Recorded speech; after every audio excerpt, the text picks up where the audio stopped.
রাখি রাজা আদেশ করিল, বিনন্দের যত ধান সব কেড়ে নিল, কাঁদিয়া বিনন্দ করে লক্ষ্মী।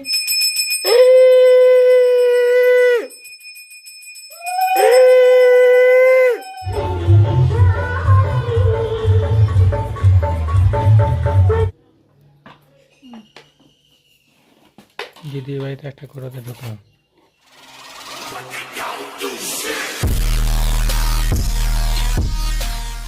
হ্যালো ফ্রেন্ড, আমি অঙ্কুশ চলে এসেছি আজ আবার একটা নতুন ব্লগ নিয়ে। আজকে মানে বছর কি হয়ে যাওয়ার পরে আজকে ফার্স্ট আমাদের বাড়িতে পুজো হবে আর কি। মানে দোকানের পুজোটা তো হয়নি অক্ষয় তৃতীয়াতে, তো ওই জন্য ওই পুজোটাও হবে। আর বাড়িতে আসার পর যে গৃহপ্রবেশ টাইপের যে পুজোটা হয় ঘরে, নতুন ঘরে এলে যেটা, তো সেই পুজোটাও করা হয়নি, বছর কি ওঠেনি বলে, তাই সেটাও আজকে হবে। তো সকালবেলা কারেন্ট নেই, অন্ধকারের মধ্যে যাই হোক রেডি ফেডি করেছি, সকালবেলা উঠে স্নান টান করে। তো তোমাদের পুরোটা যতটা পারবো দেখাবো কি করছি না করছি। পুরো আয়োজনটা রেডি হয়ে গেছে সকালবেলা উঠে। তো এই দেখো তোমাদের দেখাচ্ছি, দেখতে সকালবেলা উঠে পড়েছে, উঠে রেডি হয়ে সব আজ হলুদ। আর এই দেখো এখানে যোগাযান্তি করা হয়েছে। অন্ধকারের মধ্যে যে কি অসুবিধা হচ্ছে। এই হচ্ছে আমার দোকানের লক্ষ্মী গণেশ। এবার দোকানে পুজো করা হচ্ছে না, মানে দোকানে করিনি, বাড়িতে করছি, কারণ দোকানে অল্প জায়গার মধ্যে খুব অসুবিধা। তো তার জন্য দেখো পুরো 8টার সময় আসবে বলেছে, এখন বাজে হচ্ছে 7:45। তো এবার পুরোইটা আসবে। দেখো তোমাদের পুরোটাই দেখাবো। সকালবেলা উঠে থেকে মোটামুটি যোগাযান্তি করে ফেলেছি আমি। এই প্রথমবার খুব তাড়াতাড়ি পুরোহিত মশাই চলে এসছেন, 8:05 চলে এসছে, যে টাইম দিয়েছে তার আগেই। তো উনি এসে মোটামুটি সমস্ত কিছু রেডি করছিল। ওইদিকে মিষ্টি বাজারে গেছিলো কিছু ফুল টুল সমস্ত কিছু আনতে। তো এসে তাড়াতাড়ি করে জিনিসপত্র দিয়ে রেডি হয়ে গেল। আমি সকাল থেকে উঠে মোটামুটি সমস্ত কিছু করে ফেলেছিলাম, কারণ ও ঘর মোছা, তারপরে আদার্স যে সব বাইরের কাজগুলো থাকে সেগুলো করছিল। তো সেই জন্য মানে ওর টাইম হয়নি অত সকালে আর কি সমস্ত কিছু কমপ্লিট করা। তাও আমরা 4টের সময় উঠেছি দুজন মিলে। তো উঠে সমস্ত কিছু কমপ্লিট করে ফেলা হয়েছে।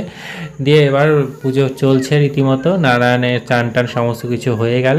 3টে পুজো হিসাব মতো, কারণ আজ বৃহস্পতিবার, ঘরে লক্ষ্মী পুজোটা আছে, তারপরে গণেশ পুজো, তারপরে হচ্ছে নারায়ণ পুজো। তো অনেক কটা ঘট বসাতে হচ্ছে। তো উনি কনফিউশন হয়ে গেছিলেন যে কোনটা কোথায় কি বসাবো। তো যাই হোক এইভাবেই এই পুজোটা মোটামুটি চলছিল। পুজো প্রায় অনেকক্ষণ ধরেই হয়েছে, প্রায় 1 ঘন্টার কাছাকাছি। ফুল টুল এই ভিডিওটা কিন্তু অংশ করেছে, ঠিক আছে। তারপরে এখানে আরতি ফারতি সমস্ত কিছু চলছিল। আমাদের এখনও সমস্ত জিনিসপত্র কেনা হয়ে ওঠেনি পুজোর আর কি। তো একটু অ্যাডজাস্ট করে এর ওর কাছ থেকে নিতে হচ্ছে। পঞ্চপ্রদীপটা যেমন ছিল, বাকি কিছু কিছু জিনিস ছিল। তো ওইভাবে তো প্রিপারেশন ছিল না, তার জন্য জিনিসপত্র কিছুই কেনা নেই। তো সামনে এবার পুজোর আগে আশা করছি সমস্ত কিছুই কেনা হয়ে যাবে। তো যাই হোক এই ভিডিওগুলো কিন্তু অংশ করছিল। তো এই করতে করতে পুজো প্রায় শেষের দিকে, মানে যে নারায়ণের যে পাঁচালী সেটা পড়ছিল। তারপর পুজো কমপ্লিট হয়ে গেল। ওখান থেকে আর কি পুরোহিত মশাই চলে গেলেন, এবং সামনে যে বড় পুজোটা আছে সেই বিষয়ে একটুখানি কথাবার্তা বলে নিলাম। তারপরে এখানে ঘরের যে লক্ষ্মীর পাঁচালী, যেটা লক্ষ্মী পুজোর প্রতি বৃহস্পতিবারে, সেটা মিষ্টি পাঠ করছিল। এবং তারপরে প্রসাদ সমস্ত কিছু দেওয়া হবে। এবং পুজোর শেষ মুহূর্তে বাবা এসেছিলেন, এবং তারপরে আবার ভাইজিকে আনতে চলে গেল। তো সেই সময়টা আর কি ও পাঁচালি টাচালি পরে নিচ্ছিল। তারপরে দেখো সিন্নি ফিন্নি সমস্ত কিছু মাখা টাকা হচ্ছে। বাবা চলে এসছে এর মধ্যে ভাইজিকে নিয়ে। তো এরকম মাখামাখি চলছে। তো এরপরে সময় আর বাড়ি বাড়ি প্রসাদ দেওয়া হবে। তো সেই জন্য সমস্ত প্রসাদের প্লেট রেডি করা হয়েছে, এবং সিন্নিগুলো দেওয়া হচ্ছিল। বাড়িতে একটু পাঠিয়ে দেওয়া হলো। তারপরে দিদার বাড়ি আছে, দিদির বাড়ি আছে, সমস্ত কিছু প্যাকেট ট্যাকেট করা হলো। তারপর পাড়ায় যাকে যাকে দেওয়া সেগুলো সব দেওয়া হলো। তো আমি প্রসাদ প্রসাদ দিচ্ছিলাম আর কি। তারপরে আজকে সারাদিন ময়দা খেয়েছি আমরা। তো সেই জন্য খাবার দাবার তৈরি করছিল দুপুরবেলা। দোকানে গেছিলাম, দোকান থেকে এসে এই পরোটা সমস্ত কিছু খাওয়া হলো। আজ দোকান অনেক দেরিতেই খুলেছি, প্রায় 10টা বেজে গেছিলো। কিন্তু মোটামুটি তারপরে 1-1:30টার মধ্যে চলে এসেছি, ভালোই আজকে সমস্ত কিছু ঠিকঠাকই হয়েছে। আর তারপরে সন্ধ্যেবেলা চলে গেলাম মেলাতে। কালকে আমরা গেছিলাম বৃষ্টির মধ্যে মেলাতে, কারণ আমি জানি আজকে পূর্ণিমা দিন প্রচণ্ড বৃষ্টি হয় প্রতিবার মঙ্গলচিন্তা মেলায়, কিন্তু এবার দেখছি বৃষ্টি হয়নি, মানে কালকে বৃষ্টিটা হয়ে গেছে, আজকের বৃষ্টিটা হলো না পূর্ণিমার দিন। তো বেশ ফাঁকা ফাঁকা মানে পুরো শুকনোর মধ্যে মেলাটা ভালো দেখা গেছে। এই একটা দিনই মেলা ঠিকঠাক হলো, কারণ 2 দিন মেলা হয়েছে, প্রচণ্ড বৃষ্টি। খুব সুন্দর সাজিয়েছে বাইরেটা মঙ্গলচন্ডী মন্দিরটা। আর এখানে অনুষ্ঠান হচ্ছিল আর কি, গান টান সমস্ত কিছু বাজছিল। তো এইরকম এতটা শুকনো লাস্টের দিনটা কোনো দিনই হয় না, প্রথম 2 দিন হয়নি বলে তাই এবার লাস্টের দিনটা সব বেচাকেনাই একদিনই সবাই করবে। এবং ভালোই ভিড় হয়েছিল, চারিদিকে প্রচুর ভিড় জমে গেছিলো। আর এখানে মিষ্টিরা প্রসাদ নিচ্ছিল, তো সেখানে লাইন দিয়েছিল।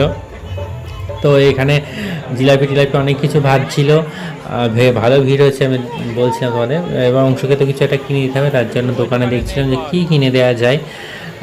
এরপরে আর কি এখানে টুকটাক দোকানগুলো কালকেও দেখে এসেছি, বৃষ্টি পড়ছিল প্রচণ্ড, তো আজকেও এলাম। এরকম প্রসাদ নিয়ে এসছে মিষ্টি আর কি, মিষ্টির হাতে প্রসাদ আছে। তারপরে ওখানে আবার পাতায় পাতায় প্রসাদ দিচ্ছিল, তো সেই প্রসাদগুলো আর কি ওরা দাঁড়িয়ে খাচ্ছিল। আর যে কোটোটা দেখলে ওটা আমাদের একজনের চেনাশোনা অংশুরী বন্ধুর বাবা দিয়েছে। তো আজকের মতো ব্লগে এইটুকুনি, এইভাবেই আজকের দিনটা কেটে গেল। তো কেমন লাগলো বলো, আর নেক্সটে আরও বড় বড় ব্লগ আসছে, তো সঙ্গে থাকো, দেখতে থাকো।